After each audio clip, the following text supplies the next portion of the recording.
할렐루야. 오늘도 하나님 기뻐 받으시는 예배 올려드리기를 원합니다. 다 같이 자리에서 일어나셔서 우리 함께 찬양할까요? 하늘의 문을 여소서.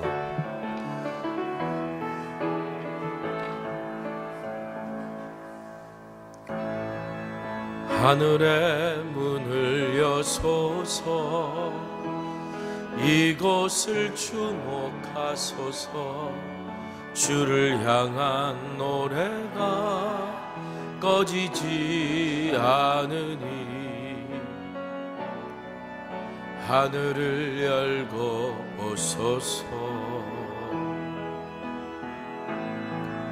이곳에 임재하소서.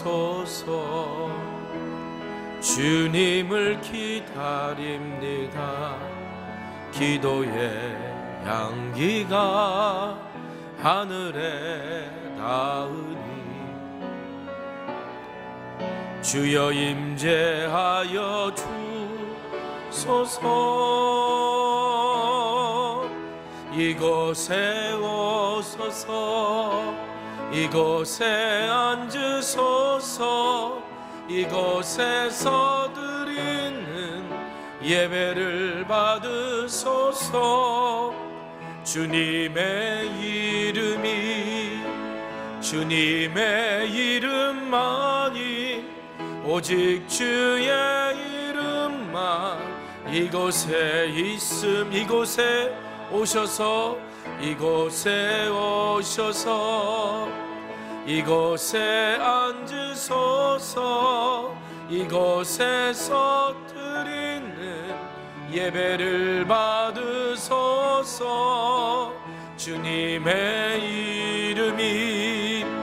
주님의 이름만이 오직 주의 이름만 이곳에 있습니다. 하나님은 영이십니다. 영이신 하나님께 영과 진리로 예배합시다.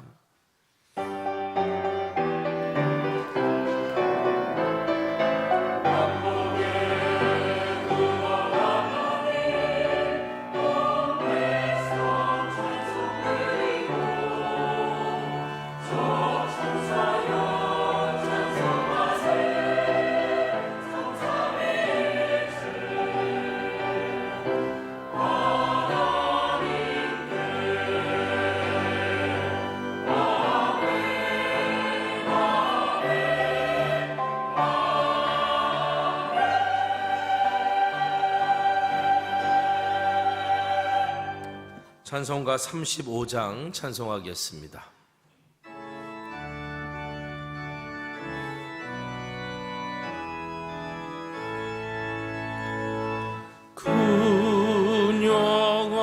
군영화로신 주 이곳에 오셔서 이 모인 자들로 주 백성 삼으사 그 중에 항상 계시고 그 중에 항상 계시고 는 영광 나타내 소서.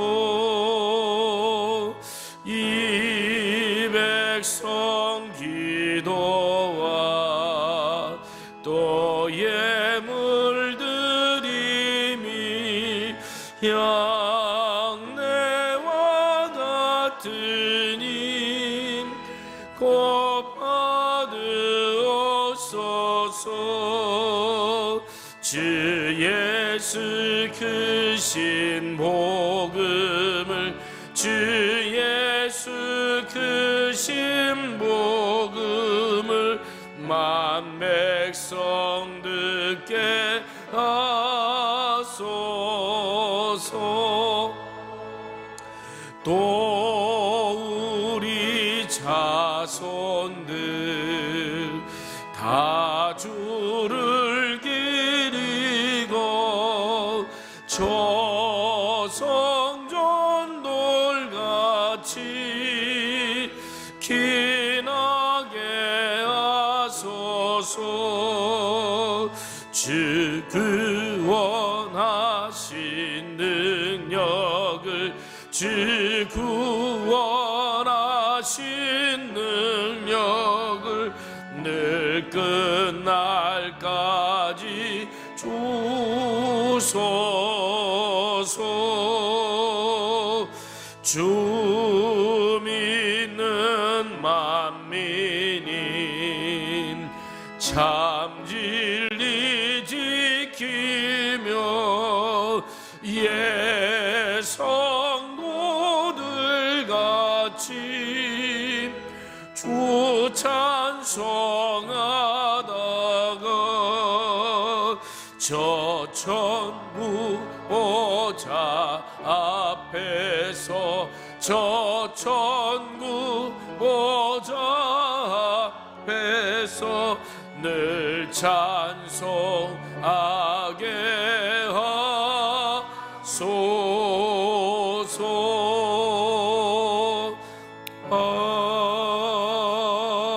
아멘. 사도신경으로 우리의 신앙을 고백하겠습니다. 전능하사 전지를 만드신 하나님 아버지를 내가 믿사오며 그 외아들 우리 주 예수 그리스도를 믿사오니 이는 성령으로 잉태하사 동정녀 마리아에게 나시고 본디오 빌라도에게 고난을 받으사 십자가에 못 박혀 죽으시고 장사한 지 사흘 만에 죽은 자 가운데서 다시 살아나시며 하늘에 오르사 전능하신 하나님 우편에 앉아 계시다가 저리로서 산자와 죽은 자를 심판하러 오시리라. 성령을 믿사오. 거룩한 공예와 성도가 서로 교통하는 것, 죄를 사하여 주시는 것, 몸이 다시 사는 것, 영원히 사는 것을 믿사옵나이다. 아멘.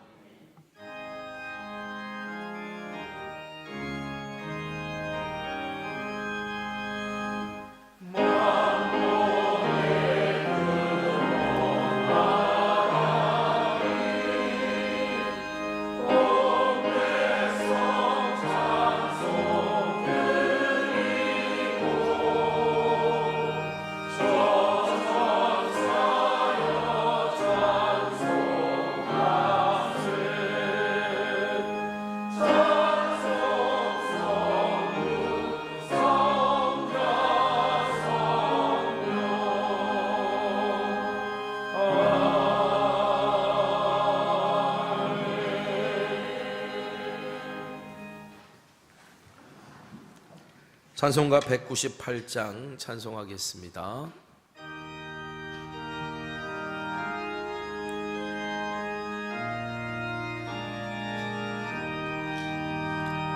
주 예수 해면서 떡을 떼사 무리를 먹이어 주심같이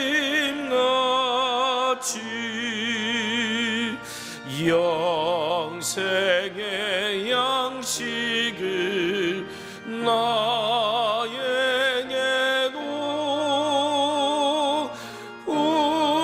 풍족히 나누어 주옵소서.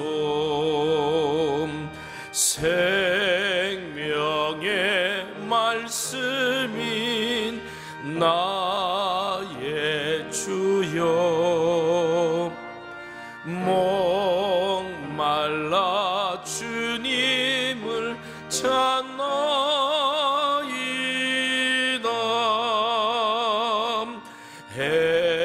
해변서 무리를 먹임같이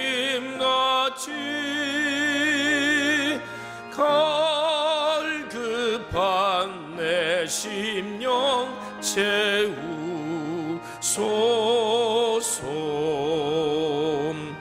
내 주여 진리의 말씀으로 사슬에 얽매인 날 부시사 내 맘의 평화를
사랑과 은혜의 하나님, 주일 예배를 드리게 하심을 감사드립니다. 이 예배에 집중하며 찬양과 마음을 드리며 하나님의 얼굴을 구하오니 주님 만나주시고 우리의 죄를 사해 주시며 우리를 고쳐주시는 은혜의 시간 되게 하여 주시옵소서. 사순절을 지내고 있습니다. 주님의 십자가의 사랑과 구속하신 하나님의 은혜를 묵상하며 기억하고 그리스도인의 본질을 잊지 않게 하시고 우리의 마음을 만져주시는 하나님 만나기를 기도합니다. 주님, 우리 교회는 속회 중심의 교회입니다. 양떼의 형편을 부지런히 살피며 소떼에게 마음을 드는 속장님들 되게 하시고 한 영혼을 귀하게 여기며 청지기 사명을 잘 감당케 하여 주시옵소서. 각 속회가 모이기에 힘쓰며 은혜를 나누고 서로 중보하며 간증 있는 속회가 되기를 기도합니다. 속회에서 기도로 후원하는 동력교회들과 선교주와 선교사님들 위해 기도하게 하시고 선교사님들의 가정과 건강을 지켜주시고 하나님 나라 확장의 기쁜 소식들이 들려오기를 소망합니다. 속회에 맡겨진 갈대상자 아이들과 다음 세대들을 위해 기도합니다. 우리가 먼저 신앙의 본이 되며 기도로 씨앗을 심게 싸우니 주님께서 자라게 하시고 열매 맺게 하여 주시옵소서. 다음 세대들이 주님의 마음과 합한 사람이 되게 하여 주시옵기를 기도합니다. 주님이 쓰시기에 합당한 그릇이 되게 하여 주시옵소서. 이들의 삶이 주님이 함께 하심으로 인해 봄날의 햇살처럼 빛나며 따뜻한 인생 되기를, 세상이 말하는 복이 아니라 하나님께서 말씀하시는 복이 임하기를 기도합니다. 주님, 우리에게 성천 공동체를 허락하여 주셔서 너무나 감사합니다. 사랑의 띠로 묶여주셔서 정말 감사드립니다. 함께 자라게 하시고 함께 아름답게 지어져 가게 하여 주시옵소서. 환우들과 함께 하시어 회복케 하시고 위로가 필요한 자들에게는 위로와 길을 찾는 자들에게는 길이 되어 주시기를 기도합니다. 주님, 우리 교회가 유아들로부터 청장년이 매일 성경을 가지고 같은 말씀으로 하루를 시작하게 하시니 감사드립니다. 주어진 말씀 속에서 은혜 받게 하시고 일상 속에서의 우리의 선택이 주님이시기를 기도합니다. 주님, 우리의 마음밭은 돌아보지 못한 채 좋은 열매만 맺기를 바랬습니다. 우리는 원래 좋은 밭이 아니었음을 기억하고 우리의 마음밭을 날마다 부지런히 기경하기를 기도합니다. 우리의 삶 속에서, 가정에서, 직장에서, 또한 우리의 이웃들에게 그리스도의 선한 영향력을 흘려보내는 예배자로 살게 하여 주시옵소서. 말씀을 전해주실 김인종 담임 목사님을 위해 기도드립니다. 늘 영육간에 강건하시며 성령 충만케 하시고 말씀에 기름 부어 주시옵소서. 김원관 목사님, 우리 지수웅 목사님, 주태 목사님들의 맡겨진 사역이 함께 하시어 행복하시고 기쁨의 사역이 되기를 기도드립니다. 오늘도 말씀을 기다리며 소망하며 듣기를 원합니다. 이 말씀이 우리의 마음밭에 새겨져 필요할 때 기억나게 하셔서 순종하게 하시고 순종의 기쁨을 알게 하여 주시옵소서. 예배를 위해 헌신하는 손길들을 기억하시고 기쁨으로 찬양을 드리는 임마누엘 찬양대의 찬양을 받아 주시옵소서. 너는 내게 부르짖으라 말씀하신 주님, 기도가 다 찰 때까지 기도함으로 응답하시는 하나님을 만나게 하시고 우리가 알지 못하는 크고 은밀한 일을 경험하는 우리 모두가 되기를 소망하며 기도합니다. 끝까지 우리를 포기하지 아니하시고 사랑하시는 예수님 거룩하신 이름으로 기도드립니다. 아멘. 하늘에 계신 우리 아버지여, 이름이 거룩히 영입을 받으시오며 나라가 임하시오며 뜻이 하늘에서 이루어진 것 같이 땅에서도 이루어지이다. 오늘 우리에게 일용할 양식을 주시옵고 우리가 우리에게 죄 지은 자를 사하여 준 것 같이 우리의 죄를 사하여 주시옵고 우리를 시험에 들게 하지 마시옵고 다만 악에서 구하시옵소서. 나라와 권세와 영광이 아버지께 영원히 싸움나이다. 아멘.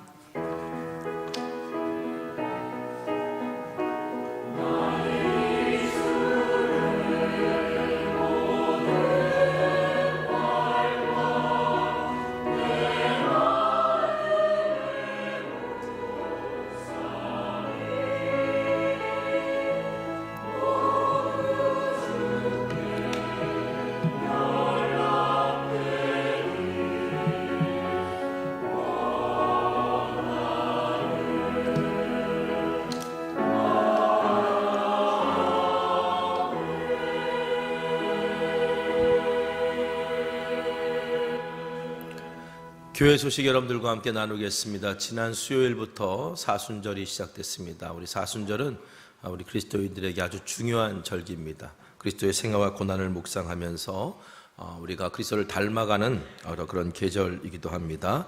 이 사순절 기간 동안에 우리가 말씀과 기도로 주님 앞에 나아갈 수 있는 저와 여러분 되시길 바라고요.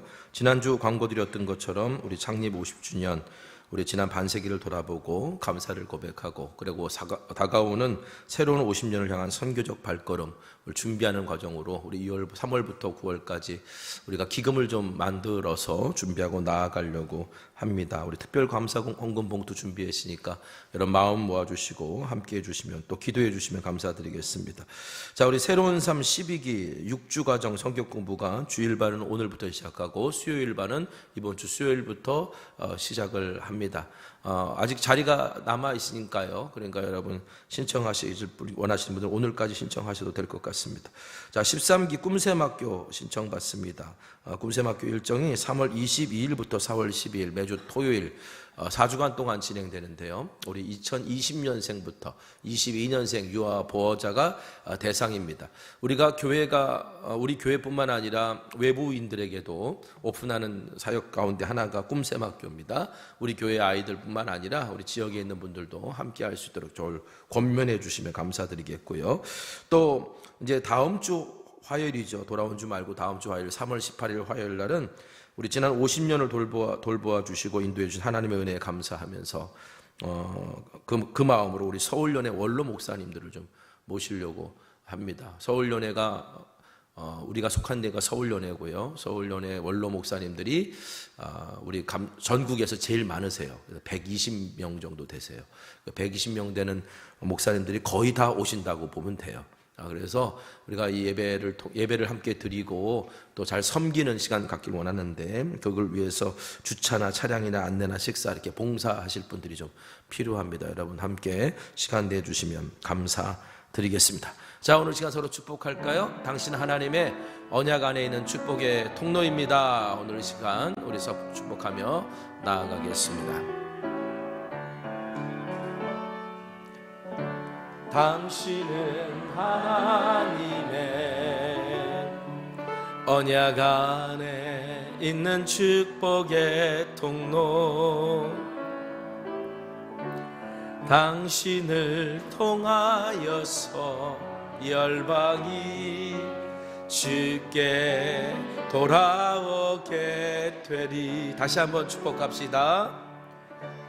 당신은 하나님의 언약 안에 있는 축복의 통로 당신을 통하여서 열방이 주께 예배하게 되리. 아멘. 할렐루야. 함께 영광 올려드리겠습니다. 자, 오늘 우리에게 허락하신 말씀입니다. 누가복음 9장 10절에서 17절에 있는 말씀. 누가복음 9장 10절에서 17절에 있는 말씀. 저와 여러분이 교독하도록 하겠습니다. 사도들이 돌아와 자기들이 행한 모든 것을 예수께 여쭈니 데리시고 따로 벳세다라는 고을로 떠나가셨으나 우리가 알고 따라왔거늘 예수께서 그들을 영접 하나님 나라의 일을 이야기하시며 병 고칠 자들은 고치시다. 날이 저물어가며 12 사도가 나와 여짜오되 무리를 보내어 두루 마을과 촌으로 가서 유하며 먹을 것을 얻게 하소서. 우리가 있는 여기는 빈들이니이다. 너희가 먹을 것을 주라 하시. 여짜오되 우리에게 떡 5개와 물고기 2마리밖에 없으니 이 모든 사람을 위하여 먹을 것을 사지 아니하고서 할 수 없사옵나이다. 이는 남자가 한 5,000명 되밀어라. 제자들에게 이르시되 때를 지어 한 50명씩 앉아라 하시니 제자들이 이렇게 하여 다 앉힌.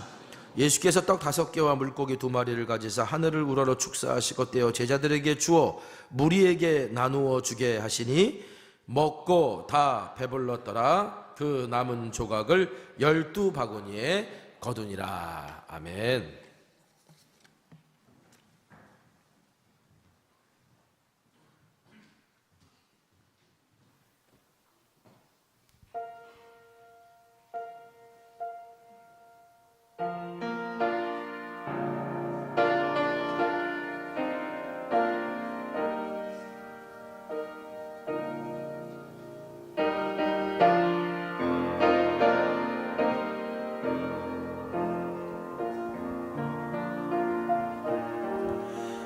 목적도 없이 난 방황했네. 소망도 없이 살았네. 그때의 못자국 난 그 손길 나에게 새 생명 주셨네.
험한 십자가 붙들고 그리스도 닮아가며 따라가는 사순절 되기를 소망합니다. 그리스도를 닮는다, 본받는다, 이건 그리스도를 따라간다는 거거든요. 여러분, 예수님을 따른다는 것은 종종 우리가 원하지 않는 길로 간다는 것을 의미하기도 합니다. 어떤 여행객이 이제 가이드를 앞세우고 밀림을 갔는데 이상하게 길 아닌 곳으로 막 가더래요. 막 정글들을 휘두르면서 막 길을 내면서 가더래요. 그래서 너무 두렵고 무서워서 물었대요. 도대체 가는 길이 맞습니까? 여기 어디로 가는 겁니까? 이게 이 길이 맞습니까? 그랬더니 그 가이드가 하는 말이 내가 곧 길이요. 그랬다고 그러죠. 밀림에서 길을 내고 가는 사람. 그래서 자기가 곧 길이라는 거예요. 여러분, 우리 예수님도 내가 곧 길이라고 그러셨잖아요. 예수님이 가는 데가 길이라는 거죠. 근데 예수님이 가시는 그곳이 많은 사람들이 다니던 그 넓은 길이 아니라 사실은 사람들이 가려고 하지 않았던 좁은 길로 가셨다는 거예요. 때로는 길이 없어 보이는 곳, 또 가고 싶지 않은 곳, 그것으로 우리 예수님이 우리를 이끌어 가시기도 합니다. 성경을 이렇게 읽다 보면서 제가 들은 생각이, 예수님이 가장 많이 거니셨던 길은 어떤 길이었을까 그런 생각을 해봤어요. 보통 마을과 마을 사이에는 빈들이 있죠. 그러니까 어떻게 보면 예수님이 가장 많이 다니셨던 길은 빈들이었습니다. 빈들은 광야와 조금 유사하긴 하지만 광야보다는 좀 덜 험한 곳이기도 해요. 하지만 본질적으로 빈들과 광야는요, 내가 원하는 것을 얻을 수 없는 땅이기도 합니다. 내가 원하는 대로 살 수 없고 내가 기대하는 것을 얻을 수 없는 땅이 빈들이라는 거예요. 여러분, 우리도 때때로 살아가면서 내가 원하는 대로 내가 기대할 수 없는 상황, 빈들과도 같은 상황이 나에게 찾아올 때가 있습니다. 현실이 막막하고 문제가 풀리지 않고 내가 예수님 믿는다고 하지만 원하는 대로 일이 풀리지 않고 기대할 수 없는 상황이 찾아올 때 오늘 우리는 주님께 이렇게 하소연을 하죠. 주여, 여기는 빈들입니다. 왜 이곳으로 나를 인도하셨죠? 라고요. 여러분, 주님이 우리를 빈들로 인도하신 것이 반드시 원망스러운 일만일까요? 이스라엘 백성들에게 있어 광야라고 하는 것은 척박한 땅, 내가 원하는 대로 살 수 없는 땅이기도 했지만, 그러나 광야라는 말이 히브리어로 미드바르라고 그랬잖아요. 말씀하시는 곳, 하나님이 말씀하시는 곳. 광야는 이스라엘 백성이 하나님의 말씀을 듣고 훈련받는 장소이기도 했어요. 그러니까 하나님이 이스라엘을 광야로 인도하셨다는 것은 원망할 일만이 아니라 하나님이 내게 하고 싶은 말씀이 있으신 거고 하나님이 나를 훈련시키신다는 뜻이기도 하죠. 여러분, 빈들도 마찬가지입니다. 빈들은 내가 원하는 것, 내가 기대하는 것을 얻을 수 없는 황량한 곳이기도 하지만 오직 그 빈들은 그 어떤 것도 있는 것이 아니기 때문에 하나님께서 새롭게 세팅하실 수 있는, 오직 하나님 나라로만 새롭게 채워질 수 있는 곳, 그것이 곧 빈들이기도 해요. 오늘 우리가 본문에서 읽었던 이 오병이어의 기적의 이야기, 이 빈들의 기적 이야기가 이 사실을 말해줍니다. 예수님은 빈들에서 배고파하는 제자들에게 이 빈들 같은 아무것도 기대할 수 없는 이 빈들에서도 얼마든지 하나님 나라의 풍성한 잔치가 열릴 수 있음을 보여주셨어요. 여러분, 오늘 말씀을 통해 지금도 빈들에서 하나님 나라 잔치를 여시고 우리를 초청하시는 우리 주님의 초청에 응답할 수 있는 저와 여러분 되기를 간절히 소망합니다. 자, 오늘 본문을 제대로 이해하려면 먼저 예수님이 앞서서 12제자를 파송했던 이야기를 조금 먼저 언급해야 될 것 같아요. 예수님은요, 하나님 나라를 이 땅에 전하시고 하나님 나라가 이 땅에 오는 그 사역을 위해서 오셨어요. 그러니까 예수님은 당신이 떠나시고 난 다음에도 다시 주님이 오셔서 하나님 나라가 완성될 때까지 제자들이 예수님의 사역을 이어받기를 원하셨습니다. 그래서 제자들을 그 예수님의 사역을 이어받도록 훈련시키셨죠. 그 12명의 제자를 그래서 따로 세우셨고요.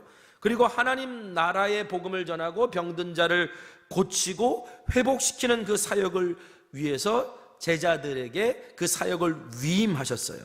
그 위임하시고 파송하십니다. 그 12명의 제자를 다른 복음서 보면 둘씩 짝을 지어서 각 고을로 파송하시는데, 파송하실 때 그냥 보내시지 않았어요. 자, 누가복음 9장 1절 2절 말씀 보니까 예수께서 12제자를 불러 모으사 모든 귀신을 제어하며 병을 고치는 능력과 권위를 주시고 하나님 나라를 전파하며 앓는 자를 고치게 하려고 내보내시며. 자, 예수님께서 당신의 사역을 제자들에게 위임하시고 파송하실 때 그냥 보내신 게 아니라 예수님이 행하셨던 능력, 예수님이 가지고 계셨던 권위, 이것을 제자들에게 주셔서 보내셨다라는 거예요. 예수님이 그때 조건을 하나 내거시는데, 단 빈손으로 가라. 빈손으로 가라. 돈 많이 가져가지 마. 옷 많이 가져가지 마. 빈손으로 가. 왜 그렇게 하셨을까요? 내가 돈을 많이 가져가서 이때 일을 한 거야. 내가 이걸 잘 준비해 가서 일을 한 거야. 라고 이야기하지 못하도록 온전히 주님이 우리에게 주신 능력이 내 안에 있고 주님이 내게 주신 권위가 내 안에 있음을 제자들이 그것을 온전히 신뢰함으로 하나님 나라가 이루어지는 것을 경험하게 하시기 위함이에요. 여러분, 예수님은 제자들에게 당신을 믿는 믿음 그 이상을 원하셨어요. 우리가 예수를 믿는다는 건요, 예수님을 믿는 믿음 그 이상이에요.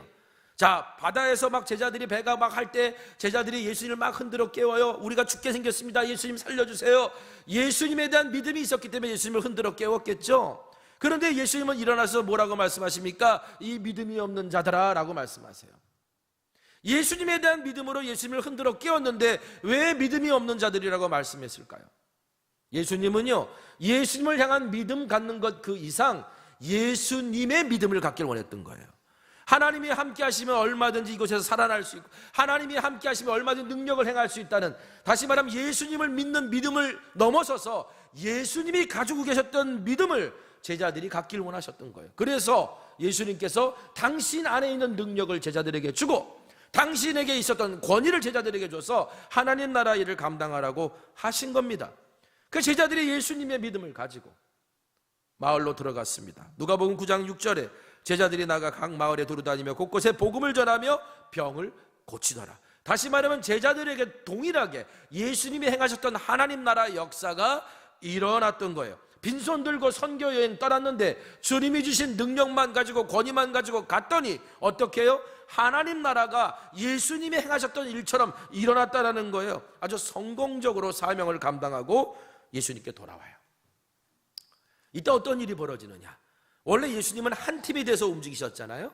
그런데 이제 12명의 제자를 둘씩 짝지어서 보내니까 6팀이 되잖아요. 그러니까 6팀이, 한 팀이 움직였을 때보다 6팀이 움직여서 하나님 나라 역사를 이뤄내니까 더 많은 사람들이 예수님께 나옵니다. 막 몰려드는 거예요. 마가복음에 보면요, 예수님이 제자들이 너무 지쳐있는 모습을 보고 제자들을 쉬게 하시려고 배를 타고 야 우리 한적한 곳으로 가자, 그리고 가시는 장면이 나와요. 제자들이 너무 많은 사람들을 상대하다가 지쳤기 때문이죠. 그래서 우리 제자들을 좀 쉬게 해야 되겠다. 그래서 배를 타고 한적한 곳으로 가시는데 이게 예수님 뜻대로 안 돼요. 사람들이 어떻게 알았는지, 이 갈릴리 호수라는 게 넓은 호수긴 하지만 이렇게 쳐다보면 그 배가 어디로 가는지 다 알 수 있거든요. 그러니까 예수님 배가 이 오늘 누가복음에 나와 있는 것처럼 벳세다 근처로 가는 것을 보고서 무리들이 막 육지로 뛰어서 그곳에 가서 먼저 기다리고 있었던 거예요. 사람들을 피해 사역을 잠깐 쉬려고 예수님께서 제자들과 함께 배를 타고 한적한 곳 벳세다 근처로 갔는데 그 간 자리에 나는 이제 오늘 쉬고 싶어요. 그래가지고 이제 제자들과 함께 조용하게 담소도 나누고 하나님이 하신 일들 간증도 좀 듣고 맛있는 것도 좀 먹고 이러고 오늘 하루 쉬고 내일 사역을 시작하자, 이런 마음으로 갔는데 여러분 한번 상상해 보세요. 갔더니 더 많은 사람들이 빼곡하게 기다리고 있다는 걸 상상해 보세요. 오늘 성경에 보면 장정 남자만 5,000명이었다 그래요. 그러니까 남자만 있었겠냐고요? 여자도 있었고 어린아이들도 있었겠죠. 어마어마하게 많은 사람들이 거기 기다리고 있었습니다. 이때 예수님과 제자들의 표정은 어떤 표정이었을까요, 여러분? 여러분이 이런 일을 당하면 어떤 표정을 지을까요? 성경에는 예수님이 이런 표정 줬다, 제자들이 이런 표정 줬다, 그런 기록은 없지만 유추해 볼 수 있는 말씀이 있어요. 마가복음 6장 34절 말씀 한번 같이 읽겠습니다. 자, 시작. 예수께서 나오사 큰 무리를 보시고 그 목자 없는 양 같음으로 인하여 불쌍히 여기사 이에 여러 가지로 가르치시다. 자, 큰 무리가 앞에 있는 것을 보고 예수님이 어떻게 여기셨다고요? 불쌍히 여기셨다고요. 눈물이 글썽글썽한 표정으로 바라봤다는 거예요. 이젠 죽었다가 아니라 저 사람들이 얼마나 배고프면, 저 사람들이 얼마나 영적으로 목마르면, 저 사람들이 얼마나 갈급하면 일이 여기까지 쫓아왔을까? 목자 없는 양같이 꿀도 얻어먹지 못하고 헤매고 다니는 그 모습이 예수님이 너무 불쌍했던 거예요. 아마도 무리를 향해 긍휼히 여기시는 표정을 예수님이 지으셨을 거예요. 그래서 예수님이 많이 피곤하고 지치셨지만 오늘 누가복음 9장 11절 말씀 보니까 무리가 알고 따라왔거늘 예수께서 그들을 영접했다라고 그래요. 영접했다라는 말이 뭡니까? 환대했다라는 거예요. 환영했다라는 거예요. 기꺼이 맞아줬다는 거예요. 지금 예수님의 육신은 피곤하고 예수님의 계획은 어그러졌지만 목자 없는 양같이 꿀도 얻어먹지 못한 채 방황하고 다니는 그 영혼들을 바라보면서 예수님 너무 불쌍해서 그들을 기꺼이 맞아주시고 그들에게 하나님 나라 복음을 가르쳐주시고 그들의 병듦을 고쳐주시고 그들의 인생을 회복시켜 주셨어요. 날이 어두워질 때까지 예수님께서는 빈들에서 생명의 식탁을, 생명의 말씀을 그 사람들에게 주시며 치유의 기쁨을 허락하셨어요. 그래서 그 빈들, 그 아무것도 기대할 수 없었던 그 빈들이 하나님 나라의 잔치의 기쁨으로 가득 차게 됐습니다. 여러분, 여기 왔던 사람들은요, 그냥 예수님이 좋아서 온 거고 하나님 나라 복음을 듣고 싶어 온 거예요. 날이 저물어 가고 하루 종일 먹지 못한 사람들이 대부분인데 빈들을 떠나려고 하는 사람이 보이지 않았어요. 왜? 기쁨이 컸기 때문에. 여러분, 그런데요, 그 성대한 빈들의 잔치에서도 기뻐하지 못하는 사람이 있었어요. 바로 예수님의 12제자였습니다. 자, 앞서 제가 쉬려고 찾아간 곳에 더 많은 사람들이 기다리고 있는 모습을 본 예수님의 표정을 유추해 볼 수 있다 그랬잖아요. 예수님은 그들을 긍휼의 눈으로 봤어요. 그렇죠? 그렇다면 제자들의 표정은 어땠을까요? 제자들의 표정. 제자들은 어떤 표정으로 그 많은 사람들을 봤을까요? 제자들의 표정을 추측해 볼 수 있는 말씀, 오늘 본문에 있어요. 자, 12절 한번 같이 읽어보겠습니다. 12절 읽습니다. 시작. 12 사도가 나와 여짜오되 무리를 보내어 두루 마을과 촌으로 가서 유하며 먹을 것을 얻게 하소서. 우리가 있는 여기는 빈들이니이다. 지금 제자들이 뭐라고 말하냐면요, 저 무리들이 지금 배고파요. 지금 날이 저물어 가서 잘 데도 없어요. 그러니까 그들을 마을로 보냅시다. 그러면서 하는 말이 뭐냐? 우리가 있는 여기는 빈들이에요.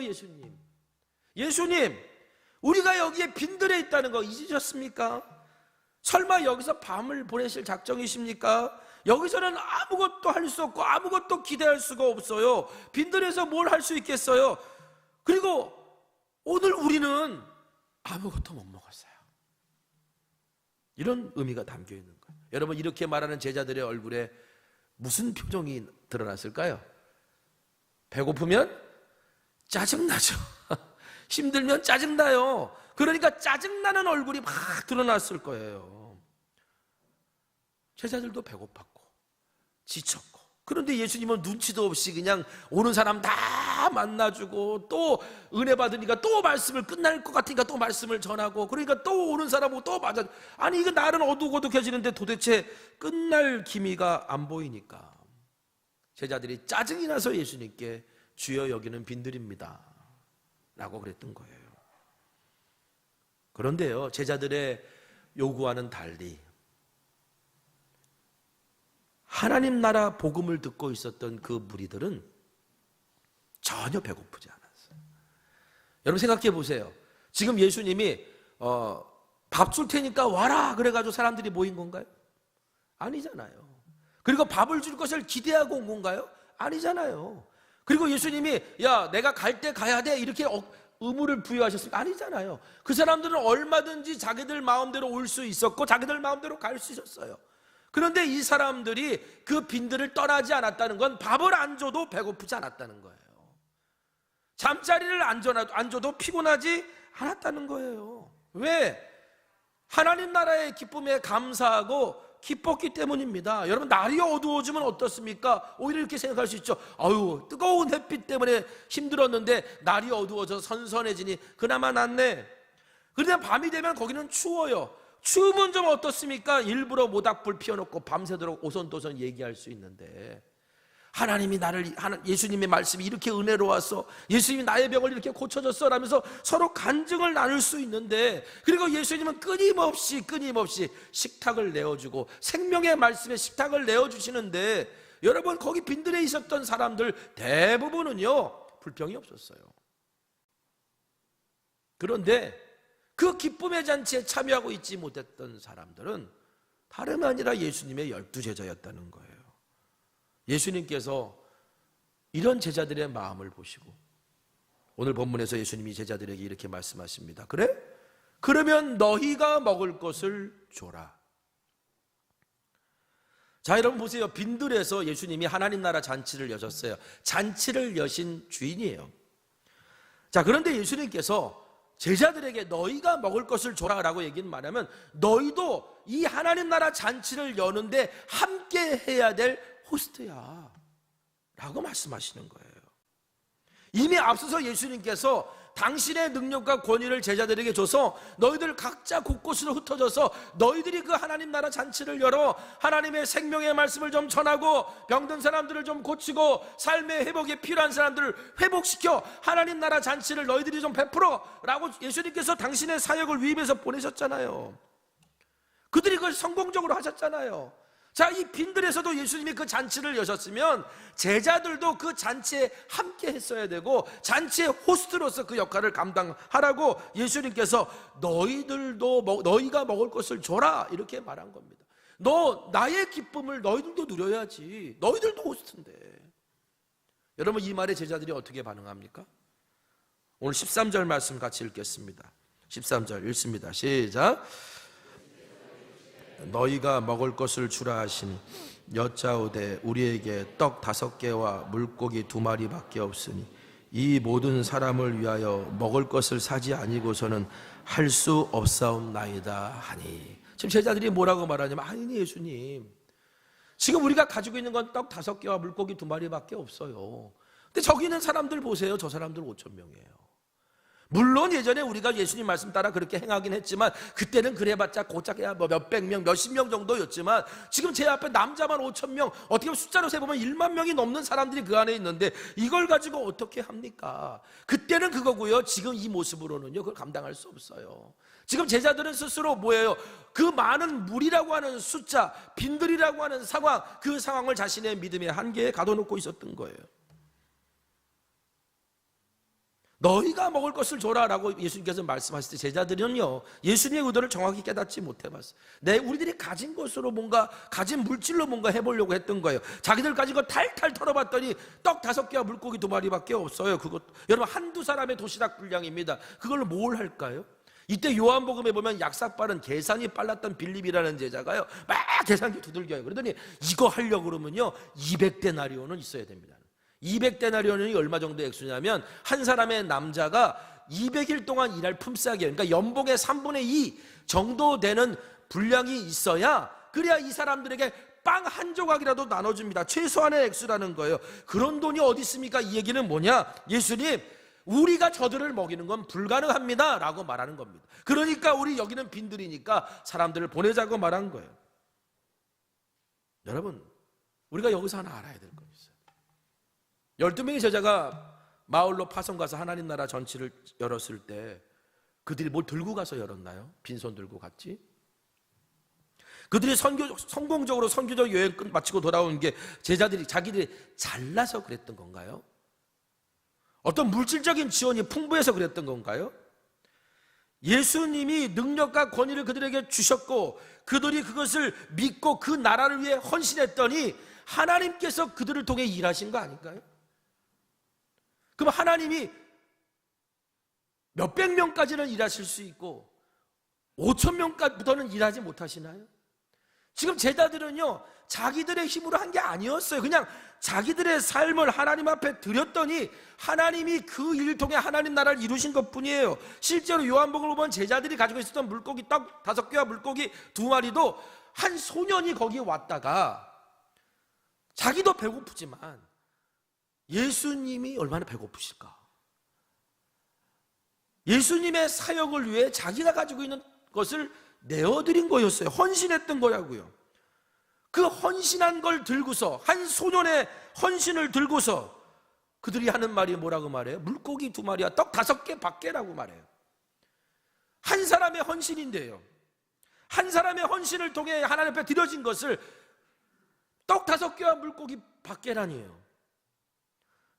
아무 떡 5개와 물고기보다도 못했던 자신들이 하나님 앞에 헌신했을 때 그들을 통해 하나님이 일하셨던 것을 제자들이 잊어먹었던 거예요. 그래서 예수님이 제자들에게 다시 믿음으로 하나님 나라 사역 감당하도록 오병이어 기적을 보여주신 겁니다. 누가복음 9장 16절에 한번 같이 읽겠습니다. 자, 시작. 예수께서 떡 5개와 물고기 2마리를 가지사 하늘을 우러러 축사하시고 떼어 제자들에게 주어 무리에게 나누어 주게 하시니. 자, 예수님께서 야, 그 떡 5개 물고기 2마리 가져와. 그리고 하늘을 우러러 축사하셨다는 건 감사했다라는 거고요. 그리고 하나님께 드렸다는 거예요. 제자들은 떡 5개와 물고기 2마리로 아무것도 할 수 없다고 생각했지만 예수님은 하나님 나라 사역을 위해 드려진 것은 결코 작다고 여기지 않으셨어요. 하나님 나라는요, 예수님 비유로 들으셨잖아요.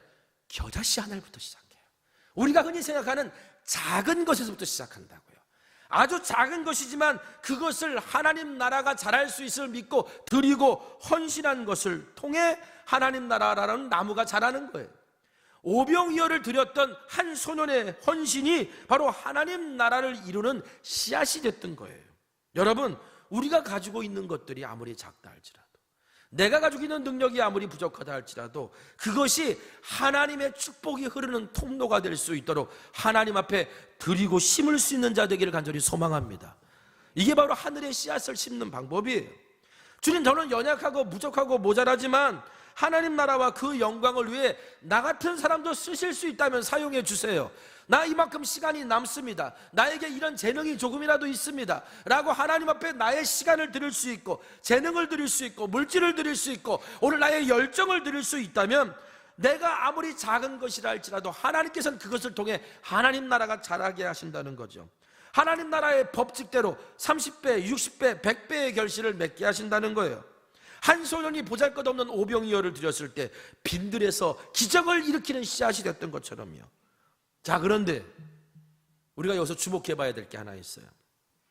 예수님은요, 당신이 하늘으로 축사하신 이 떡과 물고기를 제자들이 나누어 주도록 하세요. 제자들이 사람들을 50명씩 앉게 하시고, 예수님 손에서 건네받은 떡과 물고기를 제자들이 직접 가서 나눠주겠습니다, 너희가 먹을 것을 주라라고 하는 말씀대로 이루어지게 하시려고 하는 거예요. 너희도 여기 구경꾼이 아니야. 너희도 하나님 나라 잔치를 연, 나와 함께 이 잔치를 연 호스트야. 그러니까 너희들이 가서 나눠줘 라고 주님께서 하신 겁니다. 그리고 예수님의 손을 거친 그 적은 양의 음식이 5,000명을 배불리 먹고도 12광주리가 남는 기적이 일어나게 하셨어요. 여러분, 저는 이 말씀 묵상하면서요, 오병이어의 기적은 결코 빈들에 있었던 무리의 배고픔을 보시고 예수님이 행하셨던 기적이 아니라고 생각했어요. 무리들은 배고프지 않았어요. 무리들은 기뻤어요. 무리들은 거기서 충분했어요. 만약에 무리들을 위해서 주님께서 행하신 일이라면 이렇게 행하셨을 수도 있어요. 자, 여러분, 눈을 감으세요. 제가 셋을 쉬면 눈을 뜨십시오. 자, 모두 눈을 감으십시오. 하나, 둘, 셋. 서프라이즈. 그 앞에 막 음식이 확 놓여 있어요. 여러분, 그러면 그 무리들이 막 환호하고 막, 예수님 충분히 그러실 수 있는 분이잖아요. 근데 예수님은 무리들의 배고픔을 해결하려고 그렇게 하신 게 아니에요. 예수님은 빈들에서 당신의 제자들이, 하나님 나라 잔치를 함께 열어야 될 제자들이 그 기쁨을 누리지 못하고 입이 이렇게 나와 있고 피곤하다고 지쳤다고 뭔가 불평하고 원망하고 있는 그 제자들, 주인의 즐거움에 참여하고 있지 못한 그 제자들을 위해 주님께서 행하셨던 기적이에요. 제자들이 예수님 손에서 떡을 건네받고 물고기를 건네받았어요. 한 번, 두 번만이 아니라 30번, 60번, 100번을 왔다 갔다 해야 됐을 겁니다. 주님 손에 있는 떡과 물고기가 마르지 않네? 끊이지 않네? 30번을 왔다가도 100번을 왔다가도 여전히 주님 손에서는 계속해서 이 백성들과 무리들을 먹이는 것이 나오네?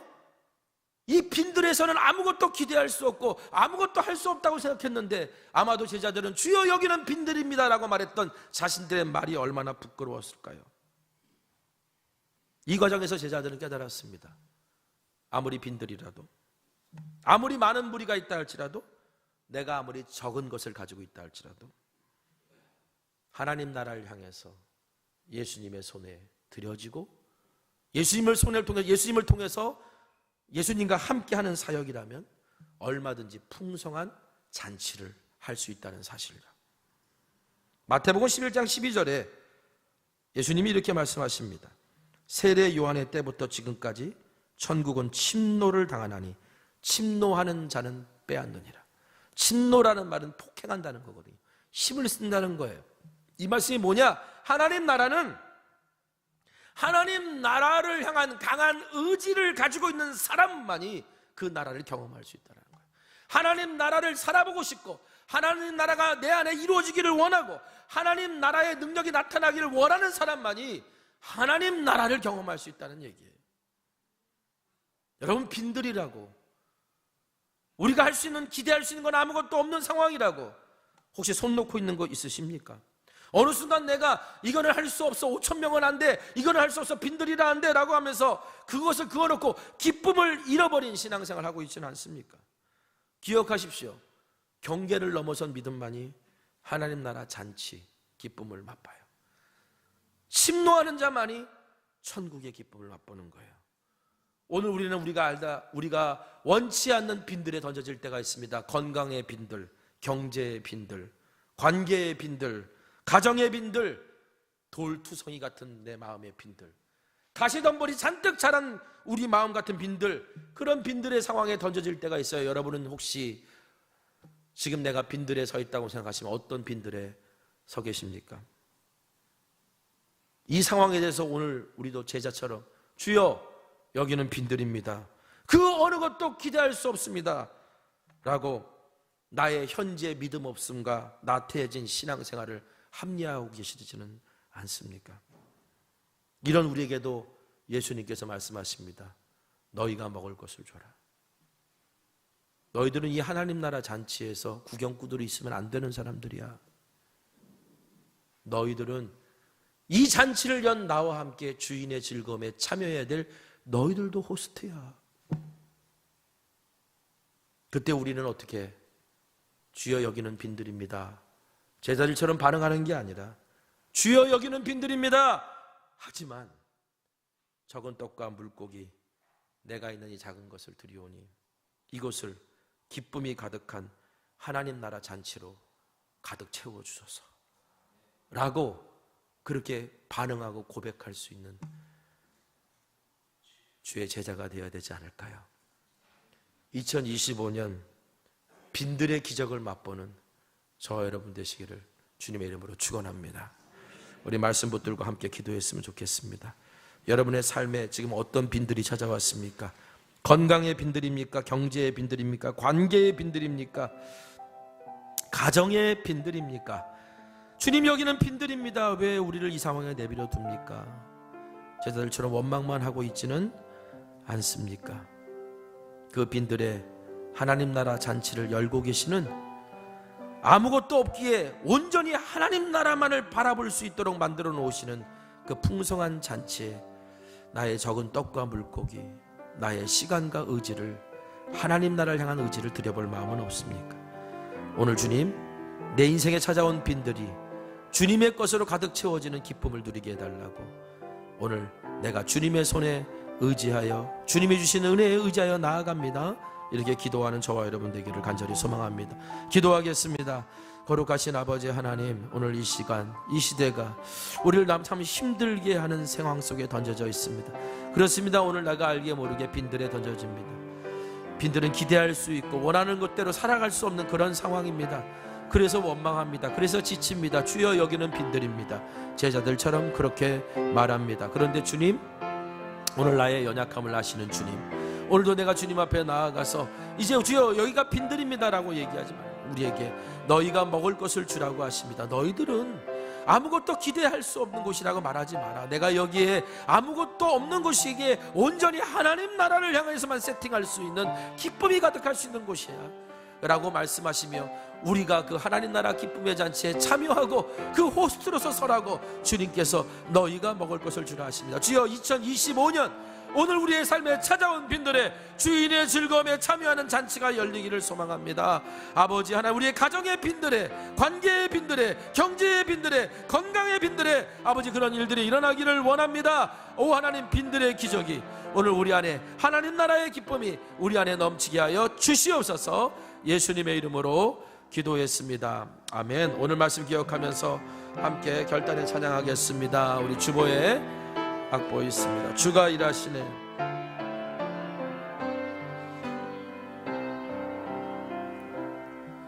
날이 저물어 갈 때 빈들에서 걸을 때 그때가 하나님의 때. 내 힘으론 안 될 때 빈손으로 걸을 때 내가 고백해 여호와. 우리 다시 한번 고백해 볼까요? 날이 저물어 갈 때, 날이 저물어 갈 때 빈들에서 걸을 때 그때가 하나님의 때.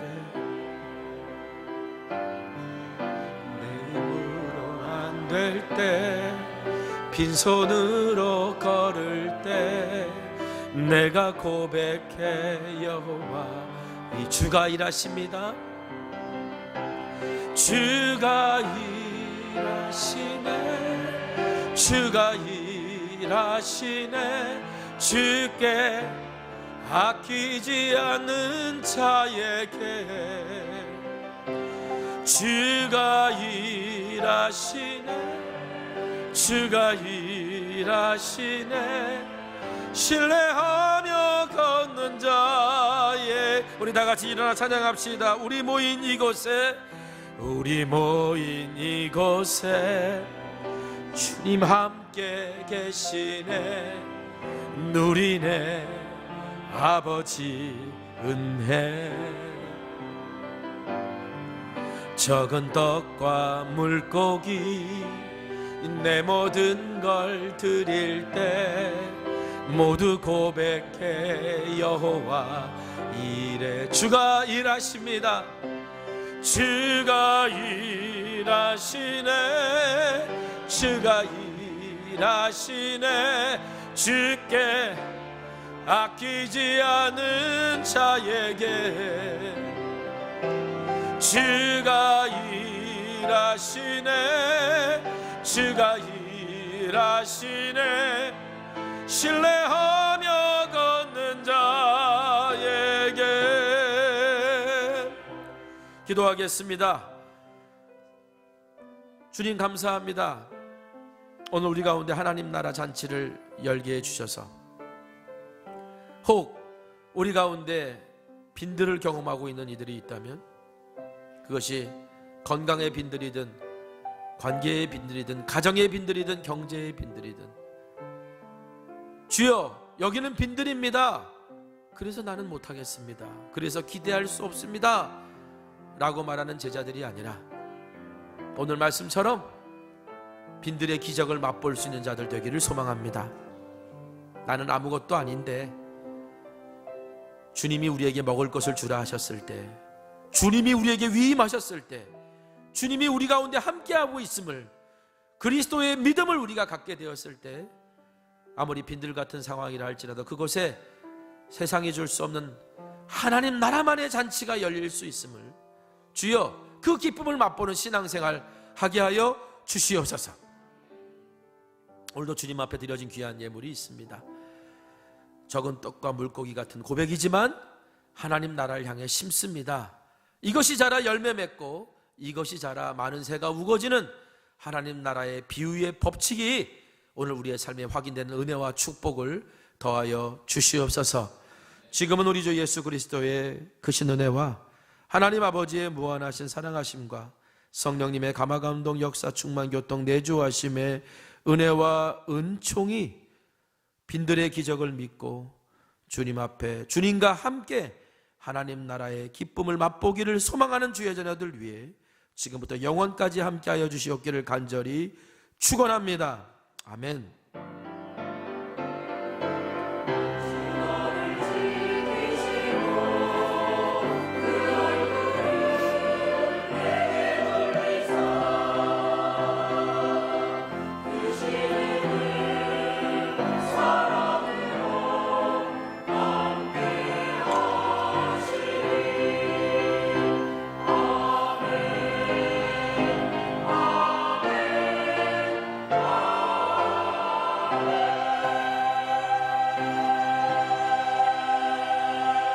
찬양하겠습니다. 하나님의 부르심에는 후회하심이 없습니다.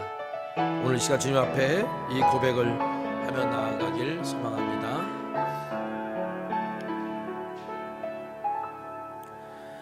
하나님의 부르심에는 후회하심이 없네.